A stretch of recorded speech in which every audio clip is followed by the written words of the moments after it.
நான் உங்கள் ஹாசினி. ஒரு நாட்டின் பெண்களின் நிலையை பார்த்தாலே இந்த நாட்டின் நிலையை சொல்ல முடியும். நேருவின் பெண்களை பற்றிய பிரபலமான மேற்கோள் இது. பண்டைய இந்திய நாகரிகத்து பெண்களுக்கான பாதுகாப்பு, வாழ்க்கைக்கு தேவையான செலவுகளை உயர்வாக கருதி பெண் குழந்தைகளை விரும்பாத ஒரு மரபு சமூகத்தில் காணப்பட்டன. இது பகுத்தறிவின்மையின் வெளிப்பாடாக இருந்தது.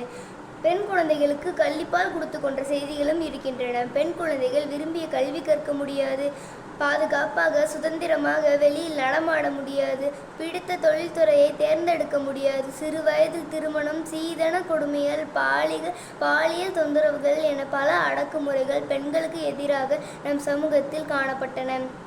ஆனால் இன்று கணிசமான அளவு இந்த நிலை மாறியுள்ளது. போதிய விழிப்புணர்வு பெற்ற மக்கள் வீட்டிற்குள் பெண்களை பூட்டி வைப்பது தவறு என்று உணர்ந்து பள்ளியையும் வேலைவாய்ப்பும் பெறச் செய்து பெண் குழந்தைகளை முன்னேற்ற பாதையில் அழைத்து செல்கின்றனர். அரசாங்கமும் அனைத்து துறைகளிலும் பெண்களுக்கு இடஒதுக்கீடு வழங்கி அவர்களை ஊக்கப்படுத்துகின்றது.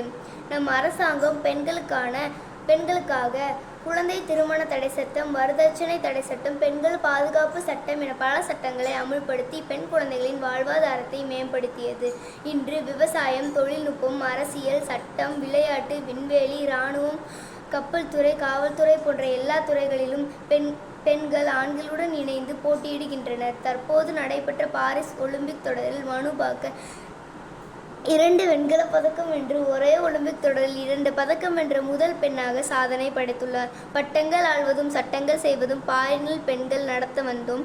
8 மறைவினில் ஆண்களுக்கெங்கே பெண் இளைப்பிள்ளை, காணேற்று கும்மேடி என்று பாரதி பாடியவாறு நாம் பெண் குழந்தைகள் அடைந்துள்ள விடுதலையை நம்மால் காண முடிகிறது. பெண் குழந்தைகளாகிய நாம் தடைகளை உடைத்து சாதனை புரிந்து வீரமங்கைகளின் வழியிலே நடந்து நாட்டிற்கும் வீட்டிற்கும் பெருமை சேர்ப்போம். வாய்ப்பளித்த அனைவருக்கும் நன்றி கூறி என் உரையை முடித்துக் கொள்கிறேன். நன்றி, வணக்கம்.